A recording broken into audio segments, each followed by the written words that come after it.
Hello, story lovers. Welcome back to my channel Madly in Love Part 121. ఇంతలో manager పిలవడంతో Daksha ఆఫీస్లోకి వెళ్ళిపోయింది. నవీన్ ఇంటికొచ్చేసరికి మీకోసమే coffee prepare చేశాను.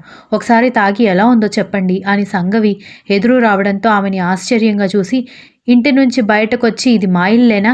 మా ఇల్లే అనుకుంటూ లోపలికొచ్చి ఏంటి కొత్త వింతలన్నీ కనిపిస్తున్నాయి అన్నాడు వెటకారంగా.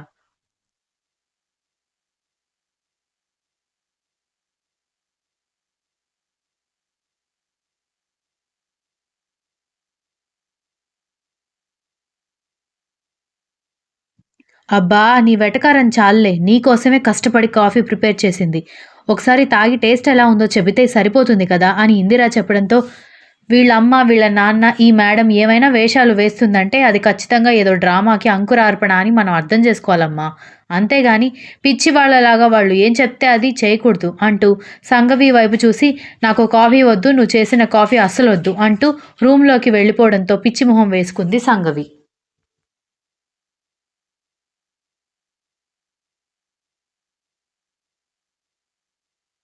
బాత్రూంలోకి స్నానానికి వెళ్తున్న నవీన్ దగ్గరికి ఆగండి ఆగండి వస్తున్నానంటూ వేడి నీళ్ల బకెట్ తీసుకొచ్చి మీకోసమే వేడి నీళ్లు కాగబెట్టాను.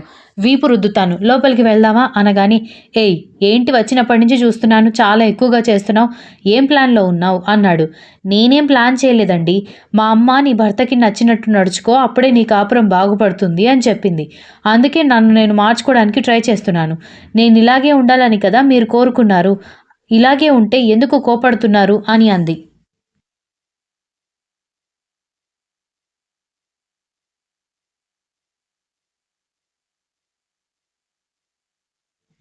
ఏరా ఒరేయ్ నుంచి మీరు అండి అంటే విచిత్రంగానే ఉంటుంది. నిజంగా నువ్వు మారితే నా అటెన్షన్ కోసం ట్రై చేయాల్సిన అవసరం లేదు.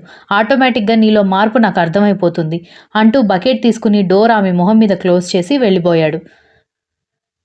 అబ్బా! అందరూ మా తమ్ముడిని బండరాయి అంటారు కానీ వాడికంటే ఘోరంగా ఉన్నాడు వీడు అనుకుంటూ అమ్మో! లాంగ్వేజ్ మార్చాలి. లేకపోతే అటు మొగుడికి, ఇటు అమ్మా నాన్నకి ఎవరికీ దిక్కు లేకుండా పోతాను అనుకుంటూ వెళ్ళిపోయింది.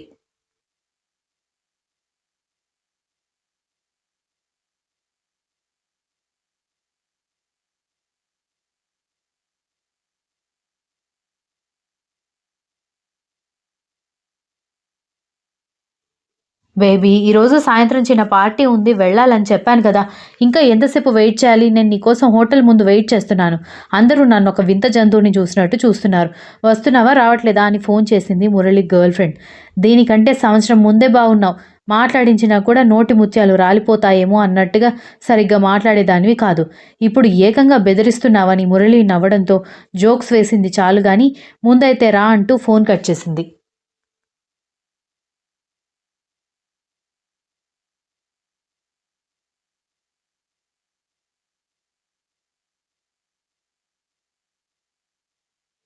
పావుగంటలో మురళి రావడంతో ఇద్దరూ కలిసి లోపలికి వెళ్ళేసరికి స్నేహ బిజినెస్ పార్ట్నర్స్తో మాట్లాడుతూ జ్యూస్ తాగుతూ కనిపించేసరికి ఇప్పుడే వస్తాను ఇక్కడే ఉండు అంటూ స్నేహ దగ్గరికి వెళ్ళి hello Sneha how are you business ఆర్టికల్స్లో నీ గురించి చదువుతూనే ఉన్నాను. పర్లేదు అన్నకి తగ్గ చెల్లెలు అనిపించుకున్నావు అన్నాడు. మా అన్నయ్య కింద ప్రాక్టీస్ చేసిన మీరే ఇంత పర్ఫెక్ట్గా అయ్యి సెలబ్రిటీ రేంజ్కి వస్తే అతని రక్తం పంచుకొని చెల్లెలుగా తోడబుట్టిన దాన్ని నేను ఈ మాత్రం టాలెంటెడ్‌గా లేకపోతే మా అన్నయ్యకి, మా మమ్మీకి, డ్యాడీకి చెడ్డ పేరొస్తుంది కదా! మురళి అందుకే కాస్త బ్రెయిన్ యూజ్ చేస్తున్నాను అని స్నేహ చెప్పడంతో మురళి నవ్వేసరికి స్నేహ కూడా నవ్వింది.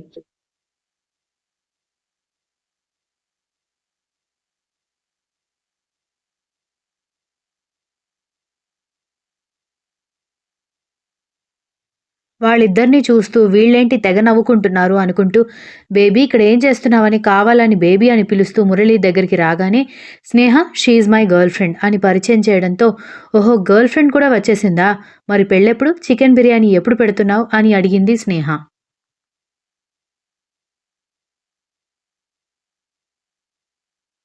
దాంతో మురళి వెంటనే డల్ అయిపోయి నీకు తెలుసు కదా! అక్క వచ్చే వరకు నేను నా లైఫ్ గురించి ఆలోచించలేను అని చెప్పడంతో స్నేహ కూడా డల్ అయిపోతే, ఆ మహాతల్లి వల్లే ఈయన గారు నాకస్సలు టైం ఇవ్వట్లేదు. నేను ఓకే చెప్పే వరకు తోక పట్టుకుని తిరిగినవాడు నా మొహం కూడా చూడట్లేదు అనగానే షటప్ ఏంటి మురళి గర్ల్ ఫ్రెండ్ అని మర్యాదగా మాట్లాడుతుంటే రెచ్చిపోయి మాట్లాడుతున్నావు. అసలు మా వదిన గురించి ఏం తెలుసు అని మాట్లాడుతున్నావు నువ్వు? నువ్వెవరి గురించి ఏవైనా మాట్లాడుకో. నాకనవసరం. మా దక్ష వదిన గురించి మాత్రం నువ్వేం మాట్లాడకూడదు అని స్నేహ కోపంగా వెళ్ళిపోవడంతో ఆ అమ్మాయి ఆశ్చర్యంగా మురళి వైపు చూసి వదిన అంటుందేంటి అంది.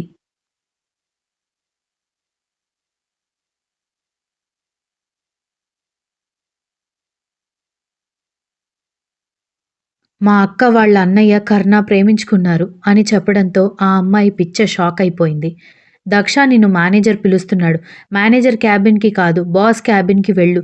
కర్ణ సార్ వాళ్ళు కూడా ఉన్నారని మేనేజర్ అసిస్టెంట్ వచ్చి చెప్పడంతో ఏంటి కర్ణ గారొచ్చారా? ఎందుకు? కానీ నన్నెందుకు పిలుస్తున్నారని కంగారుగా అనుకుంటూ వెళ్ళింది.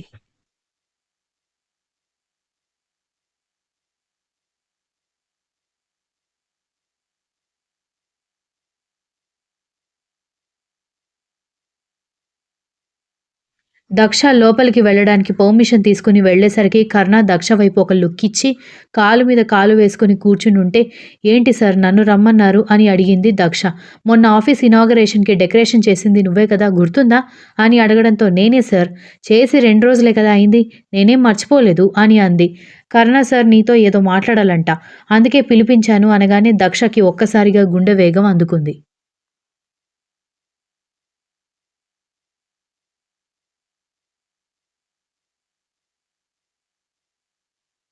ఓన్లీ ఈ ఆఫీస్ ఇనాగరేషన్ ఈవెంట్ ప్లానింగ్ మాత్రమే కాదు. నా కంపెనీస్‌కి సంబంధించిన ప్రతి ఈవెంట్స్, మీ ఈవెంట్ ప్లానింగ్ వాళ్ళే చూసుకోవాలి. అండ్ తనే రావాలి అంటూ దక్ష వైపు చూపించాడు Karna. What? No sir no. ఇది నా వల్ల కాదు అని దక్ష వాళ్ళ బాస్ వైపు తిరిగేసరికి అప్పటి వరకు పెద్ద కాంట్రాక్ట్ వచ్చిందని ఆనందపడుతున్న అతను దక్ష వైపు సీరియస్‌గా చూసి Daksha you have to do it. ఈ మధ్య ప్రతిదీ ఇలాగే చెప్తున్నావు. ఇంకొకసారి రిపీట్ అయితే నేను ఊరుకోను. వెళ్ళి వాళ్ళతో కలిసి ఏం వర్క్ చేయాలో, ఎలా చేయాలో కనుక్కో. ఇక నీకు వేరే ప్రాజెక్ట్స్ ఏమీ ఉండవు. ఓన్లీ వసుసేన కంపెనీ ప్రాజెక్ట్ తప్ప అన్నాడు.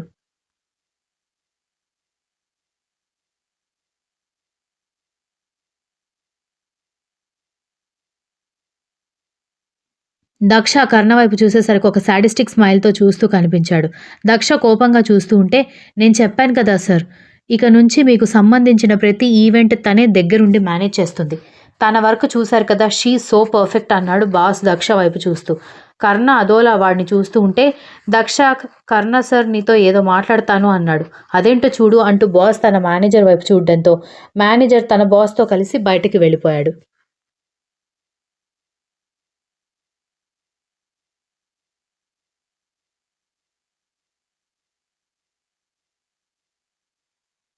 కర్ణ తన చైర్‌లో నుంచి లేచి నిలబడ్డంతో దక్ష ఒక్కసారిగా ఉలిక్కిపాటుగా 2 అడుగులు వెనక్కి వేసింది. అతనితో ఒక సంవత్సరం ముందు కలిసి బ్రతికింది. ఏమాత్రం సిగ్గు, బిడియం, మొహమాటం లేకుండా అతనితో మాట్లాడేది. అతనితో స్వతంత్రంగా ప్రవర్తించేది కానీ ఎందుకో ఈ ఉలిక్కిపాటు.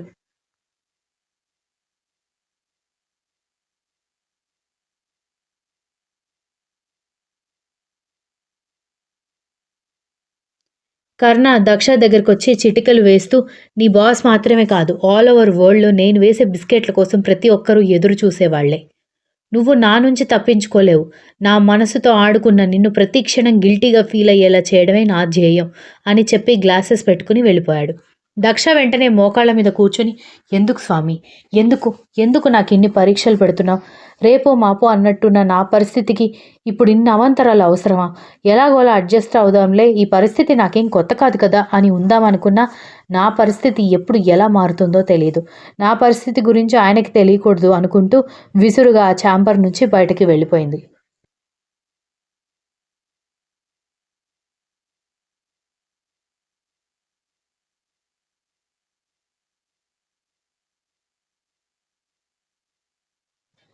మధ్యాహ్నం కాలింగ్ బెల్ సౌండ్‌కి ఈ టైంలో ఎవరొచ్చారు అనుకుంటూ డోర్ ఓపెన్ చేసింది వసుంధర.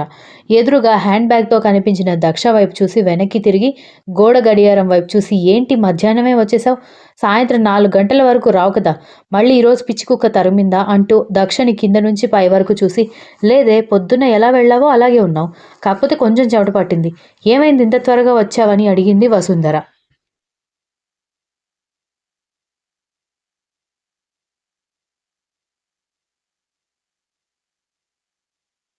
అత్తా, కలకత్తాలో మీ తోటికోడలు ఉంటుందని చెప్పావు కదా! కొంచెం అడ్రెస్ నాకు పేపర్ మీద రాస్తావా? అంటూ హడావిడిగా గదిలోకి వెళ్లి డ్రెసెస్ ప్యాక్ చేసుకుంటున్న దక్ష వెనుక వెళ్లి, ఇప్పుడు మా తోటికోడలి అడ్రెస్ నీకెందుకే? అయినా బట్టలు సర్దుతున్నావు ఎక్కడికి అని అడిగింది వసుంధర అయోమయంగా.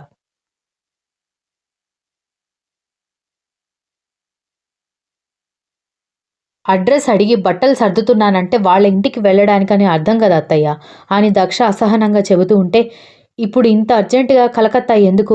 అయినా నువ్వున్న పరిస్థితికి అంత దూరం ట్రావెల్ చేయడం కరెక్ట్ కాదు. అసలెందుకు వెళ్తున్నావు? ఇంత సడన్‌గా ఏం గుర్తొచ్చింది? అని వసుంధర బట్టలు సర్దుతున్న దక్ష చేతిని పట్టుకుని గట్టిగా అడిగింది. అత్త ప్లీజ్ దయచేసి నన్నిప్పుడు ఏ ప్రశ్న అడగకు. నేను చెప్పే పరిస్థితుల్లో లేను. కానీ నువ్వు మొండిగా అడిగావంటే మాత్రం నేను చచ్చినంత ఒట్టే అని చెప్పేసరికి వసుంధర షాకై సరే సరే నేనేమి అడగనులే గానీ ఇంత దూరం వద్దమ్మా! అసలు చెప్పా పెట్టకుండా వెళ్తే నేనేం అర్థం చేసుకోవాలి అని అంది.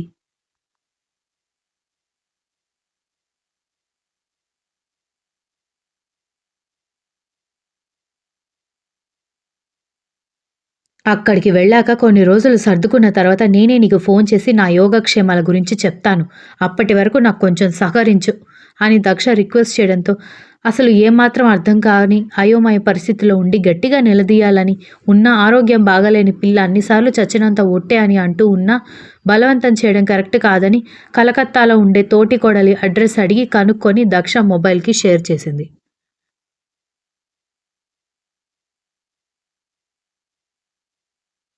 లగేజ్ ప్యాక్ చేసుకొని వచ్చిన దక్ష లగేజ్ హాల్‌లో పడేసి పునీత్ ల్యాప్‌టాప్ ఎక్కడ ఉందని అడగడంతో వాడి రూమ్‌లోనే ఉంది అనగానే గబగబా పునీత్ రూమ్‌లోకి వెళ్లి లాక్ ఓపెన్ చేసి తను వర్క్ చేస్తున్న ఈవెంట్ ఆఫీస్‌కి రిజిగ్నేషన్ మెయిల్ చేసి బయటకొచ్చింది. "ఏం చేశావే వాడి ల్యాప్‌టాప్‌తో" అని అడుగుతుంటే "రిజిగ్నేషన్ మెయిల్ చేసొచ్చాను" అని చెప్పి వసుంధర షాక్‌లో ఉన్నప్పుడే "నా క్యాబ్ వచ్చేసింది అత్తయ్య" అంటూ వసుంధరని కౌగిలించుకొని పునీత్‌కి చెప్పకుండా వెళ్తున్నందుకు క్షమించమని అడిగానని చెప్పు. అనుకోని అతిథిలాగా వచ్చి అలాగే వెళ్ళిపోతున్నాను. అంతా దానిష్టమేనా అని తిట్టుకోకత్తా అని నవ్వుతూ చెప్పి లగేజ్ తీసుకుని బయలుదేరింది.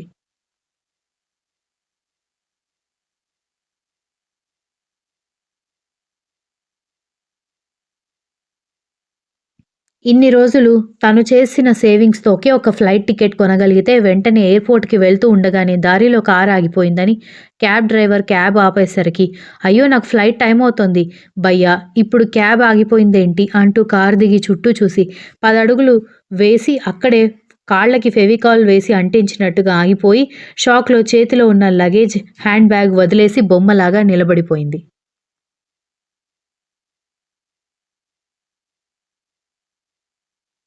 తన బ్లాక్ కలర్ కార్ రోడ్డుకి అడ్డంగా నిలబెట్టి దాని బానెట్ మీద కూర్చుని తన వైపే చూస్తూ కూర్చున్న కర్ణ ఆ వెనుకే మేనేజర్ అసిస్టెంట్ చేతులు కట్టుకుని నిలబడి కనిపించడంతో ఒక్కసారిగా లగేజ్ హ్యాండ్ బ్యాగ్ తీసుకుని వెనక్కి వెళ్ళడం మొదలుపెట్టింది.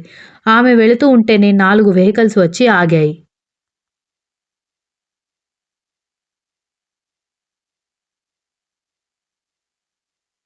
లాయర్లు వాళ్ళ చేతిలో ఉన్న డాక్యుమెంట్స్ తీసుకొచ్చి దక్ష ముందు నిలబడి మేడం డాక్యుమెంట్స్ మీద సిగ్నేచర్ చేసిన తర్వాత మీరిలా వెళ్ళిపోవడం కరెక్ట్ కాదు అని చెబుతూ ఉంటే అసలు అక్కడ ఏం జరుగుతుందో అర్థం కాక తల తిరుగుతున్న ఫీలింగ్ వస్తున్నా చాలా కష్టంగా నిలబడగలిగింది. నేనేం డాక్యుమెంట్స్ మీద సంతకం పెట్టలేదు. మీరెవరో అనుకొని నన్ను ఆపినట్టున్నారు. ఇప్పుడు వెనక్కి తిరిగి వెళ్ళలేను. అక్కడ ఓకే అని చెప్పలేక ఆగిపోవడంతో లాయర్లు దక్ష వైపే చూస్తూ నిలబడ్డారు.